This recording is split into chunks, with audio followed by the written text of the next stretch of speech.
বিসমিল্লাহির রহমানির রহিম। আমন্ত্রণ জামদিয়া নিউজে, সাথে আছে মোহাম্মদ খালিদ হাসান। আজ 18 ফেব্রুয়ারি যশোর জেলা বাঘারপাড়া থানার 9 নম্বর জামদিয়া ইউনিয়নের 9 নম্বর ওয়ার্ডে নিত্যানন্দপুর গ্রামে স্বামীর হাতে স্ত্রী খুন হয়েছে। নিত্যানন্দপুর গ্রামে পূর্বপাড়ায় মোহাম্মদ সাগর হোসেন, পিতা হাসান আলী, বয়স আনুমানিক 20। ভোরবেলা তার স্ত্রী তাহিয়া পারভিনকে মেরে খাটের উপর শোয়ায় রেখে লেপ দিয়ে ঢেকে পালিয়ে যায়।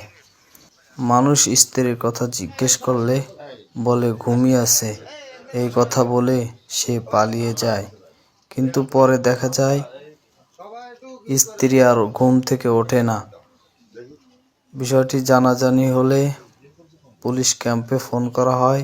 পরে পুলিশ এসে গ্রামের কিছু লোক নিয়ে ঘরে প্রবেশ করে ঘটনাটি দেখে এবং এ সময় ঘরের বিভিন্ন আসবাবপত্র, বিভিন্ন জিনিস ভাঙাচোরা পাওয়া যায়।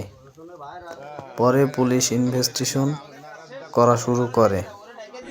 এতক্ষণ আমাদের সাথে থাকার জন্য ধন্যবাদ। পরবর্তী সংবাদ দেখার আমন্ত্রণ জানিয়ে শেষ করছি। আসসালামু আলাইকুম।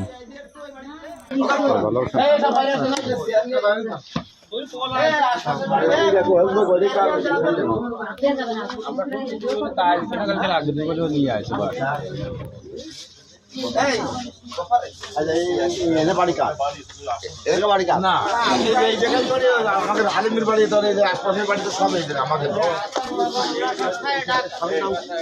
সাগর মেয়েটার স্বামীর নাম সাগর।